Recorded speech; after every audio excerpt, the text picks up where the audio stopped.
Prakshina klesharashihi Veshama Veshadharaha Aneka Vaktra Subhogi Sarvajnana Prasutihi Bhojaga Parikaraha Pretaye Yasya Nityam Devo Hyeshaha Savovyat Sita Vimalatanuhu Yogado Yogayuktaha Yogena Chittasya Padena Vacha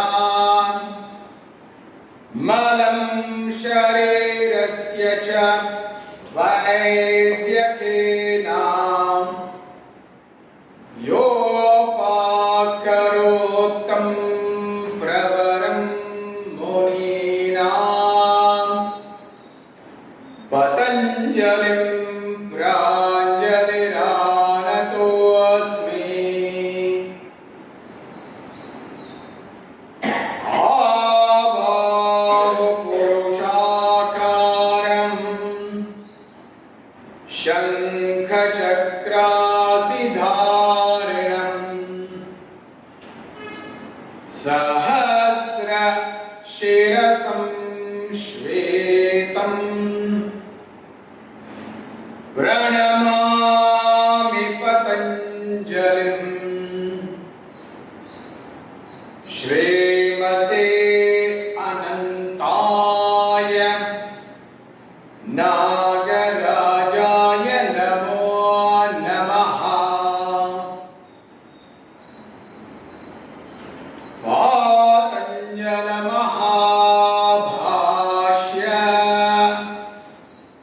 Charaka Pratisamskritaye Manovakaya Doshana Hatre Ahipataye Namaha Bhashyakrit Sutrakrit Chapi Nirmalantam Surupinam Dhyataram Shripatir Nityam Patanjalim Namamyaham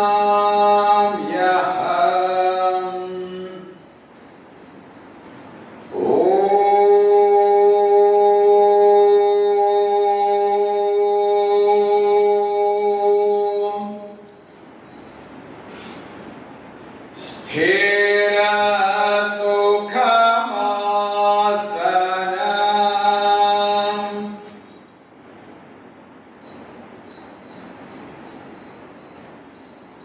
So namaste friends, last week we concluded Sutras 44 and 45, the last two of the Niyamas, which talks about Swadhyaya and Ishvara Pranidhana, where the discussion has been about what are the long-term benefits of Swadhyaya and what are the long-term consequences of Ishvara Pranidhana. And with those two sutras comes to the conclusion this large section on the yamas and the niyamas, the first two angas of the Aṣtāṅga-yoga. If you look at this, Patanjali has spent a lot of the time in discussing these sutras. So the yama and the niyama get almost 15 plus sutras, which is the maximum that he has dedicated to any of the other angas. If you look at the other angas of the Aṣtāṅga-yoga, even together in total, we don't have as many sutras dedicated. So it's a very strong sign that yama and niyama are the foundation or the platform on which the other angas are developing. When you look at the last 6 angas starting from Asana, Pranayama, Pratyahara, Dharana, Dhyana and Samadhi, there is a time limit. Like you can say I do Asana from 7 o'clock in the morning to 8 o'clock in the evening. You can say that I do Pranayama from 9 o'clock to 10 o'clock, etc. You can actually say those things. But with Yama and Niyama, there is no time limit. It has to be implemented at all times when we are conscious, when we are awake. Perhaps at sleep we don't have control over this, but at all other waking times, whether it is in the morning, in the afternoon, or the evening, whether it's Monday, Tuesday, Wednesday, or Thursday, or Friday, whichever time it is, the Yama and Niyama do not have kind of an excuse not to be practiced. That is why they become very, very important and solid foundations on which the other angas are developed. And if we do not practice the Yama and the Niyama, the other angas do not really have any benefit. There is no use in practicing Asana or Pranayama or any of the other angas if Yama and Niyama are not in place. And that is why it's very, very important and very, very significant for us to reflect on the first 2 of the Aṣtāṅga-yoga, which is Yama and Niyama. And that is the reason why so much of emphasis has been given by the great Maharishi Patanjali. Having said that, slowly Patanjali leads us to the 3rd anga, that is called Asana. He defines Asana in this sutra, Sthira Sukham Asanam. He defines it through 2 qualities, which is called Sthiram and Sukham, and we will come to that in a moment. However, it's very important to first understand what is Asana, the 3rd of the Aṣtāṅga-yoga. The word Asana has many, many interpretations and many beautiful definitions. Now, we may think that in the modern yoga, Asana is perhaps the most popular of all the Ashtangas. But if we actually look at the definitions of Asana from the way Patanjali has presented, Asana is not really the most popular form of yoga today. It's actually exercise that is being presented as if it is yoga. So it's not even yoga and it is not even Asana. Because the word Asana has very powerful meaning and that is not being presented or practiced in modern yoga circles. So many people in the modern era, they are practicing exercise or contortions of the body and they call that as Asana. Now why do I say this? This is because there is different reasons. The concept of Asana, when you look at the way Patanjali and the way the old Ācāryas are presented, Asana is not really the movement of the body.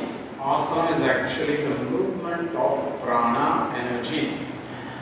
The root meaning of the word asana is asir upaveshane, which again has dual meanings, 2 meanings.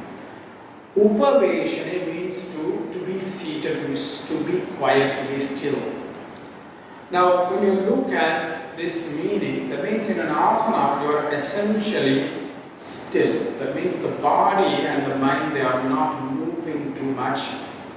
But more importantly, the prana is being directed to one particular part of the body so that it flows smoothly in that particular part of the body where there is perhaps some kind of blockage. So in traditional times, most of the asana practice were done statically so that the energy in the body, the prana in the body could be directed in one way or the other. So that's why it's very different from today, because many people, when you look at modern practitioners of yoga, they are practicing asanas in a very dynamic way, like monkeys jumping from one tree to the other. They are jumping from one asana to the other, or their mind is distracted elsewhere. They are watching TV and doing asana, or listening to music and doing asanas, or looking at each other and doing asanas, that is not really representing the stillness that the word upaveshane represents. And another meaning of this word upaveshane means actually to sit near. Upa means near. To sit near what, or to sit near whom? This is the question that we have to ask ourselves. And when you go deep into the traditional way of understanding asana, upaveshane means to sit near that light that is within our heart that we call as Ishvara. That's why it's so beautiful that the Sutra on Asana follows the Sutra on Ishvara. Ishvara Pranidhana has been presented in 245. Samadhi Siddhi Ishvara Pranidhana, which is followed by the Sutra Sthira Sukham Asana. And that's the important idea, that in asana we are not sitting near each other. We are actually sitting near that light in the heart. And that is why when you look at asana as part of the Aṣtāṅga-yoga, asana is not actually physical practice. Asana is a spiritual practice. In the old days, every asana was done statically. Now, when you are static in an asana, what are you essentially doing? You are supposed to do some breathing, inhale and exhale. Now, that inhale and exhale is usually measured in the old days, where it would be equal inhale or exhale, equal inhale and exhale, or that retention after inhale or a retention after exhale. And how would they measure this equal duration of breathing or the retention? Was essentially through the concept of mantra. That's why all yoga in the old days was samantraka. So when you are seated in an asana, any asana, when you are static in an asana and doing breathing in the asana using the mantra japa, and if you follow Patanjali, that mantra is usually the pranava mantra, which represents Ishvara. You see, even the practice of asana, which is we understand as physical exercise, is actually not a physical exercise. It is a spiritual practice, because even in that asana we are still connecting with Ishvara. Without that connection to Ishvara, there is no practice of asana, and that is why every asana is a spiritual practice. And that's why the root meaning is so important. It is called asir upaveshane, that means to sit near, to approach that light that is near in our heart. And that is why this asana practice is also a spiritual practice. Essentially, it is not a physiological practice. This is something that we have to very strongly remember in our mind. This is what is called asana, asir upaveshane. There is also other definitions of asana that we need to understand. One of the meanings is asana sharira anga vinyasa. This definition of asana has been presented by our Ācārya Krishnamacharya, where they are saying asana is a sharira anga vinyasa. Vinyasa means a special arrangement, an appropriate and special arrangement. You take, for example, a house. You arrange your house in a special manner. You arrange your living room in a certain way, you are arranging your kitchen in a certain way, you arrange your puja room in a certain way. Why do we do that? We do that because we want the energy of that room to have a special feeling. It's not because of only aesthetics. The aesthetic is supporting some kind of energy. You want a particular kind of energy to dominate in that room. That is what is called vinyasa, a special arrangement. Here, the room we are talking about is this body. That's why Sharira Anga Vinyasa means we are arranging the body parts in particular manner, so that there is some kind of energy that is dominant in that body of a particular kind in a particular place. That's why you have asanas of the different kinds. You have the forward bend, what is called Paschimotthana type, Purvatthana type, Parshva type, Parivriti type, Viparita type, etc. where we are directing the energy in the body to go in different directions, so that if there is any blockage in that part of the body, that gets unblocked. Or if there is a weakness in that part of the body, that becomes more stronger, the weakness is reduced and the body becomes stronger. Or if there is an excess of energy, that excess of energy is reduced so that it becomes balanced, so that we come to the state called samatva, a state of balance, so that the body functions in a harmonious way. Please remember, health in yoga is when our body is functioning in a harmonious way. Samatva is the concept is called, and that is what we are trying to achieve even in asana practice. And that is why asana has been defined by Ācārya, Krishnamacharya as Sthira Sukham Asanam. This is a very, very important idea that we need to reflect about. Sthira Sukham Asanam, where Sharira Anga Vinyasa is very important to achieve that Sthiram and Sukham.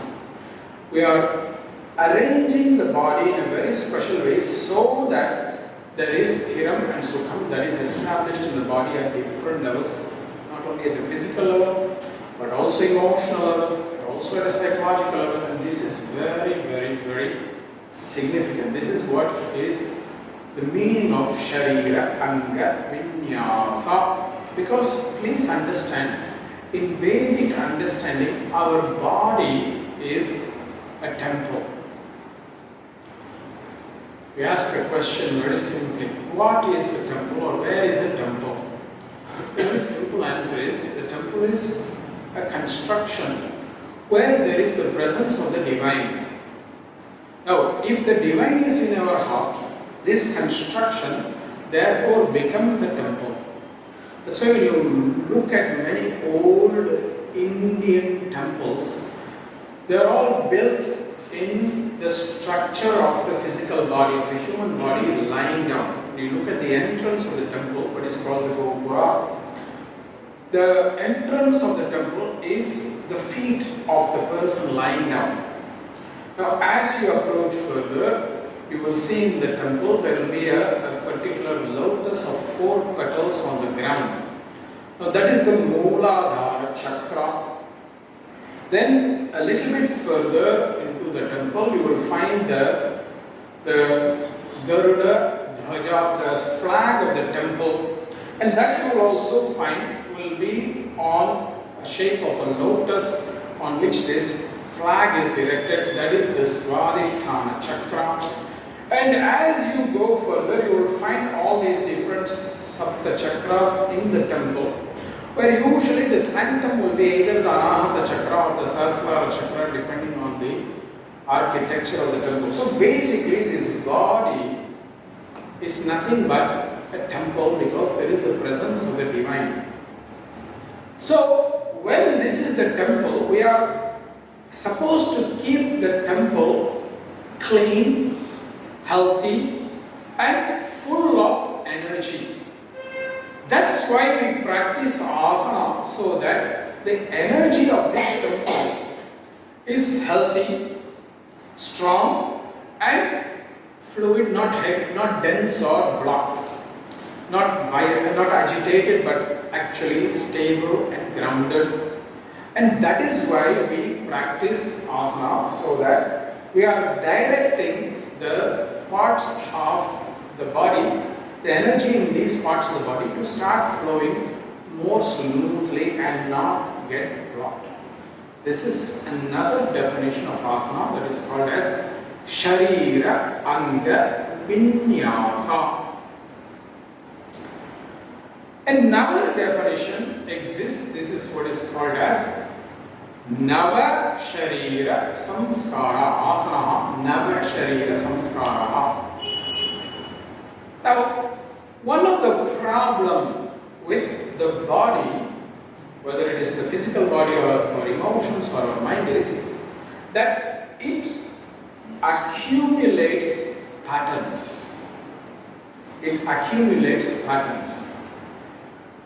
Now, this is healthy to some degree.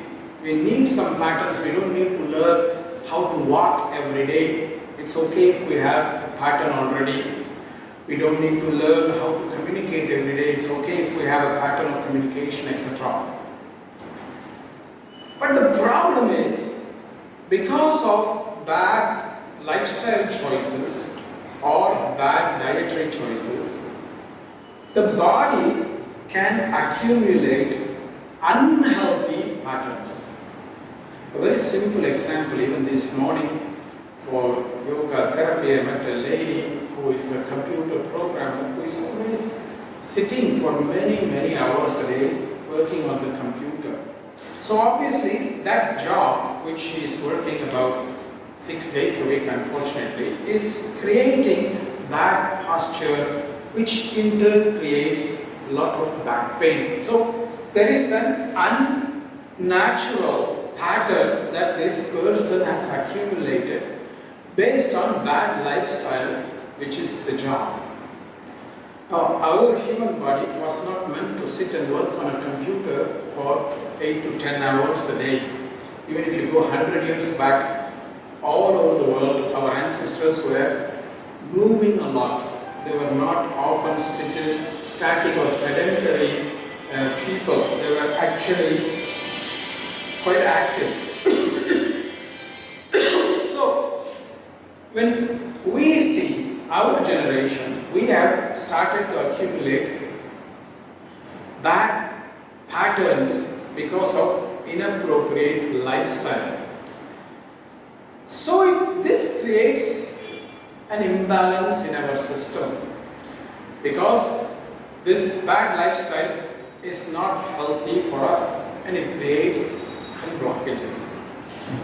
So we need to create a new pattern, that is what is called Nava Sharira Samskar. We create a new pattern in the body so that the bad pattern is replaced by something that is more healthy. Now this is not only because of job. This also is because of many other factors like seasons. In winter season, our body becomes more and more tense and tight, whereas in summer the body is a bit more flexible, more dynamic. So we need to adjust based on seasons. Age. When we are young, our body is one way. When we are older, the body is another way. So we also have to be conscious of the seasons so that we create new patterns that are healthier, so that there is the concept of harmony once again established in the body. This is the reason why Asana was also suggested, not because the yogis were bored and watching animals going up dog or down dog. That was not their reason. Their reason was to create these new patterns so that healthier and favorable patterns would dominate and not unhealthy and unfavorable patterns. So these are three important definitions of asana that we need to remember when we understand our own practice of asanas, and also most importantly, as yoga teaches, how we teach asana. Asana is not a physical practice, it's a spiritual, energetic practice that is done to bring about the re-establishment of harmony in the energy of the body. So this is the thing that we have to remember on the meaning of the word asana. Then, what does Patanjali say that this asana should be like? Sthiram Sukham Asanam. Asana should have dual quality of Sthira Bhava and Sukha Bhava. Sthira Bhava and Sukha Bhava.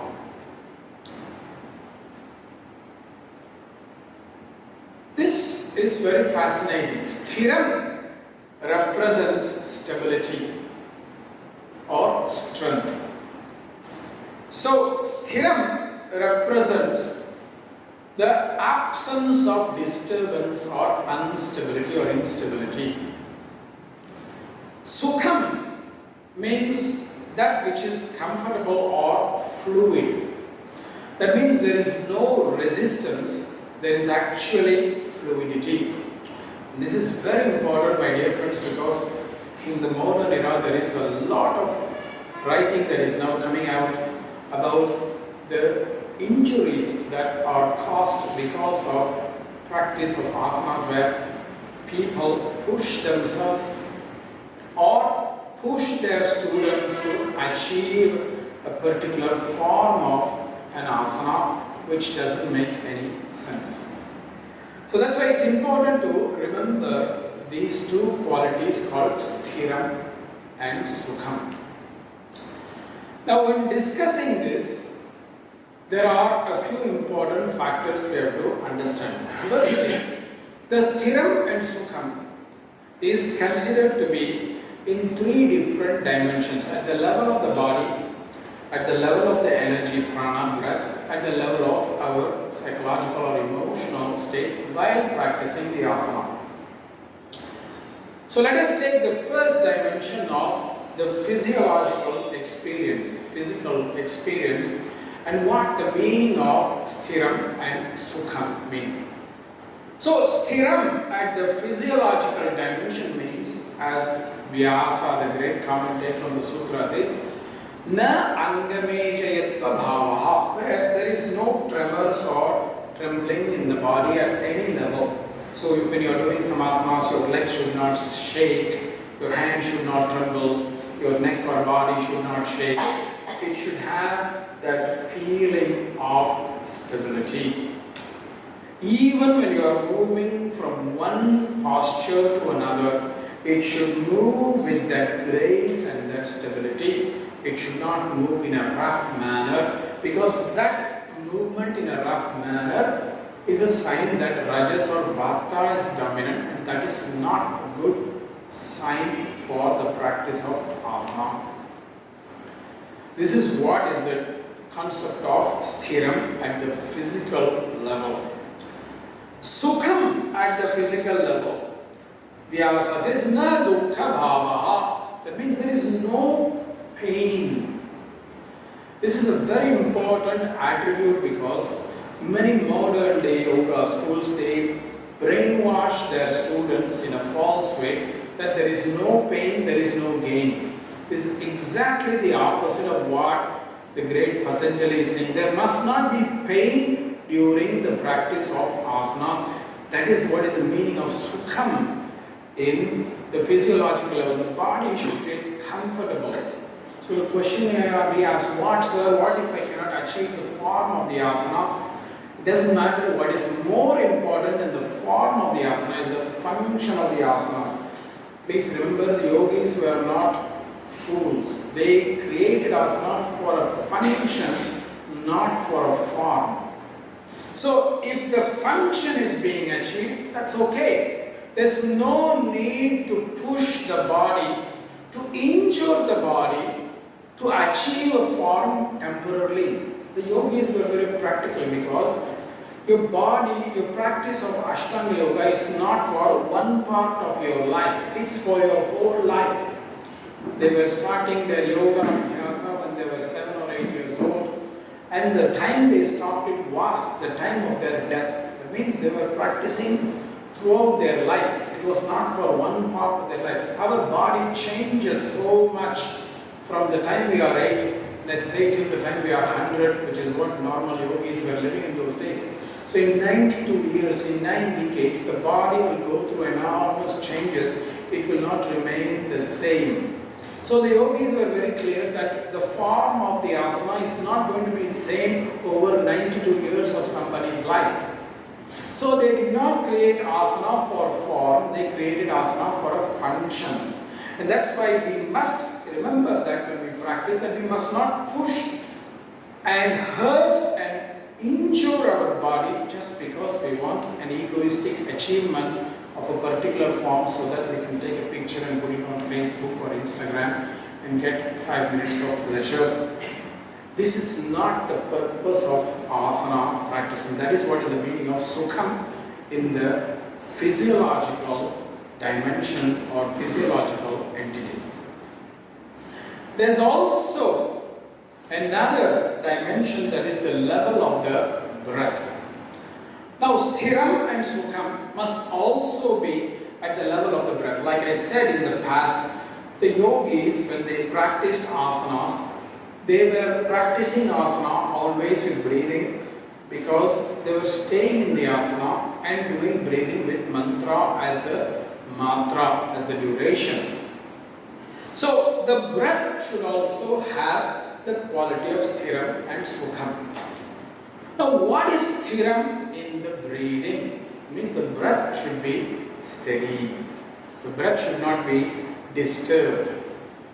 The breath should not be broken. The breath should not be unsteady, where one breath you have 5 seconds, the next breath you have 12 seconds, and the next breath you have only 3 seconds. The breath must be steady. Always during the practice have a similar consistency. If you are able to do 6 seconds inhale, 6 seconds exhale, maintaining that for the duration of the asana practice, that is sthira bhava. If one breath is 6 seconds, one breath is 3 seconds, one breath is 4 seconds, that is not sthira, that is disturbance, vitthita bhava. Each breath is different, is not what the yogis were aiming for. So, sthiram represents that aspect where the breath is steady without disturbance and without too much variation in the duration of the breath. The same way, sukha bhava, the breath comes smoothly, the breath is not forced. It's another major problem in many modern yoga classes, where students are also competing to see who has the loudest grunt when they are doing the ujjayi breathing. People are breathing so heavily with such a strong sound. That is not sukha bhava. Actually, when we practice the ujjayi breathing, the sound must be very subtle, that only you must hear. The definition of ujjayi, as presented in the classical text, Sukshmam kantastha nalika dvara sasvanam ādara. Sukshmam kantastha nalika dvara sasvanam ādara. You have to breathe through the nadi in the throat with a very soft sound. Sukshma means very soft sound. Nobody else should hear it. Please remember, the yogis were practicing in the forest or in the cave, in the wild. So they wanted to be invisible, because if they were visible, they could be attacked by a lion or a tiger for a meal. So if they were grunting with their breathing, they are inviting the animals to come and attack them.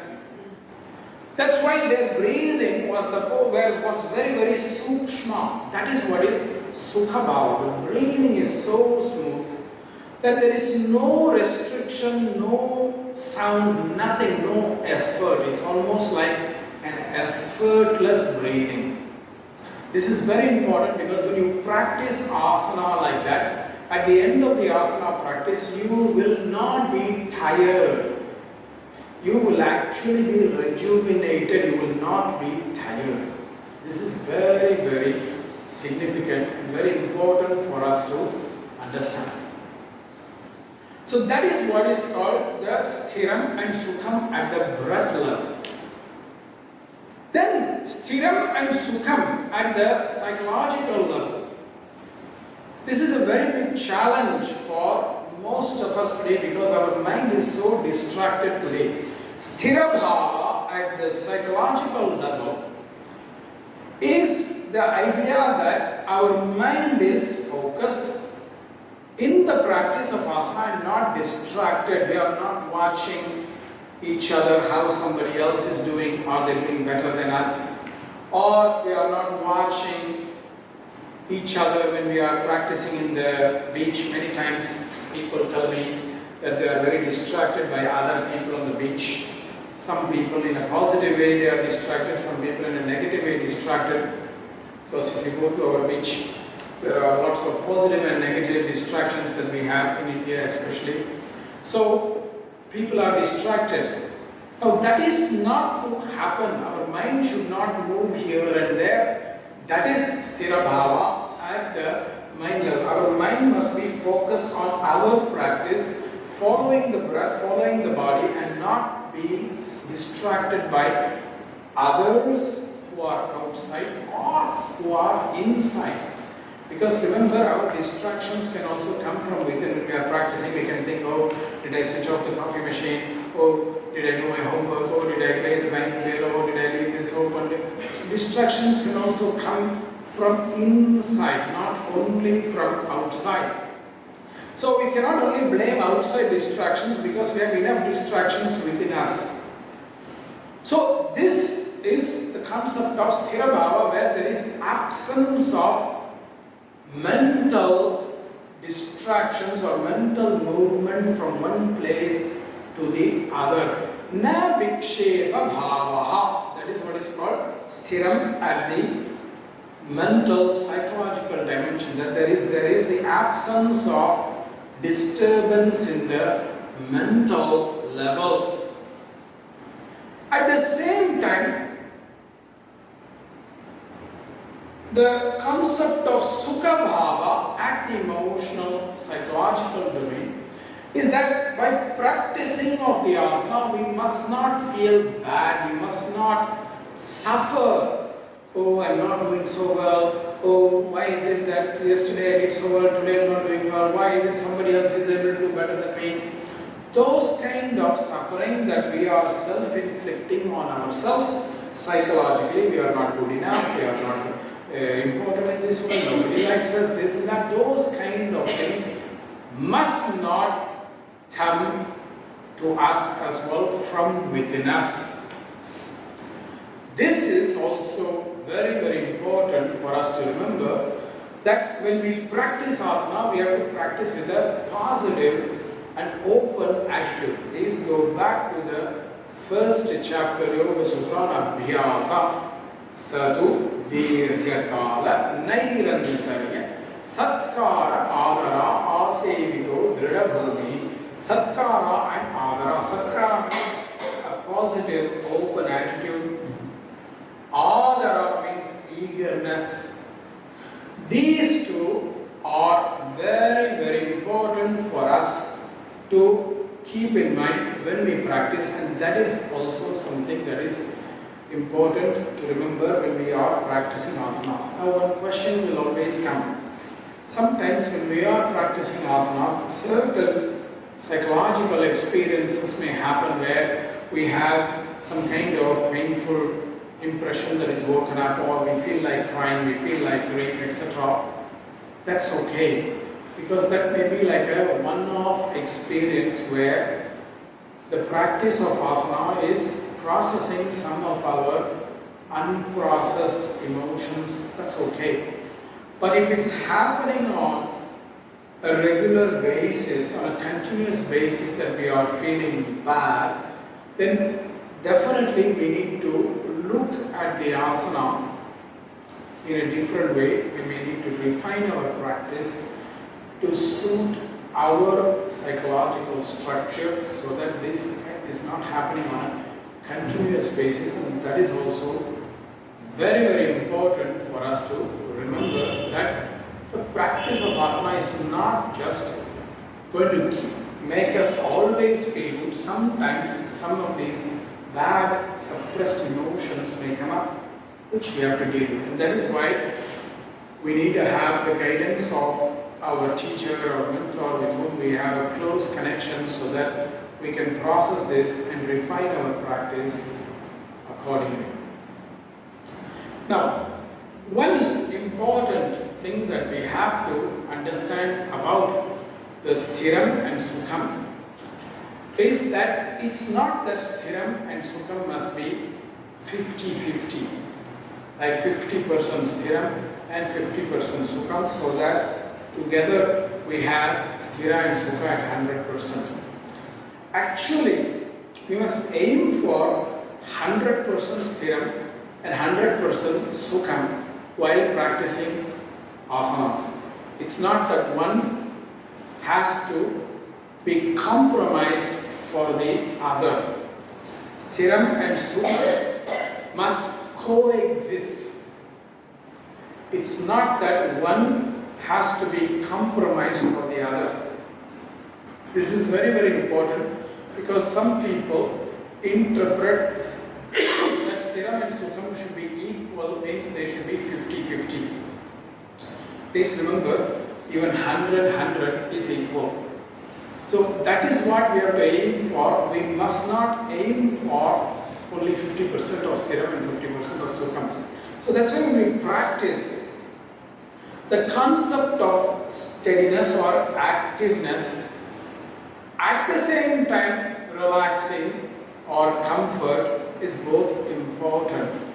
So it's almost like the practice of asana is an active relaxation. It's not active or relaxed. It's a state of being active and relaxed at the same time.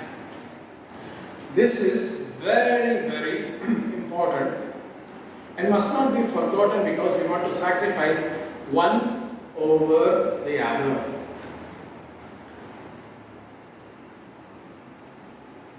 The last thing I want to talk about this sutra is in many modern schools of yoga, people just practice the asana as a physical form without the breathing. And this is one of the specialities of the Viniyoga tradition where Ācārya Krishnamacharya strongly emphasized the inclusion of breathing in asana practice. The inclusion of breathing in asana practice.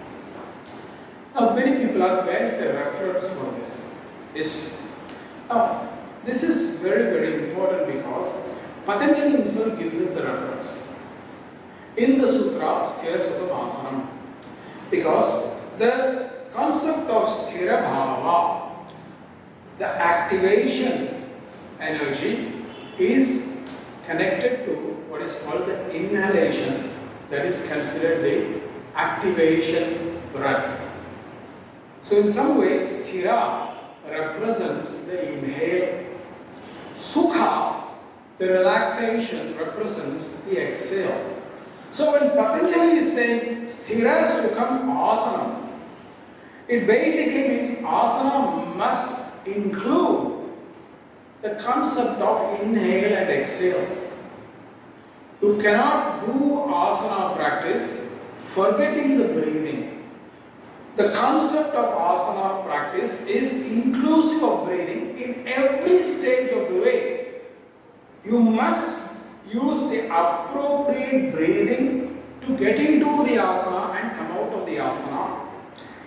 As well as while staying in the asana, you must practice appropriately the breathing, because there is no asana that is devoid of the breath. Please remember, you can't really separate asana, pranayama and dhyana in yoga practice, because in asana you are breathing, therefore it is both asana and pranayama. While breathing, you are mentally reciting a mantra during inhale and during exhale, which means you are connecting with the object of focus that the mantra represents. If you are using the Gayatri mantra, you are connecting with the sun while you are inhaling, while you are exhaling, which means you are continuously connecting with the sun during the time you are seated or staying in the asana, doing the breathing, which makes it a meditation because your mind is connected with the object of focus, the sun, through the mantra. So you cannot really separate asana, pranayama and meditation as different things. They are all actually one and yoga. That is why even asana practice is not just physical practice. It is a physical, energetic and a psycho-spiritual practice, and that is what we must never forget. That is the orientation with which we must embrace asana, and that is why the concept of stiram and sukham is to be remembered at the level of the body, at the level of our breathing, at the level of our mind and emotions as well. So that is why, my friends, when you look at many of the Indian gods, they are always seated in asana. Padmasane sthite devi parabrahma swarupini. Goddess Lakshmi is considered to be seated in Padmasana, on a Padma, a lotus. Saraswati is also seated in a lotus in Padmasana. So all the gods are actually in the position of asanas, whether it is one or the other. So the concept is not that it's a religious practice, but the concept is more that it's a spiritual practice, because asana is a way of honoring the divine in each of us. The divine in each of us is transcendental of religion, of border, of boundaries, because it's both within us and outside us. And that is why asana is a spiritual practice. It is not a physical practice, and that is what we need to take from this sutra. Sthira Sukham Asanam. Thank you, friends. Namaste.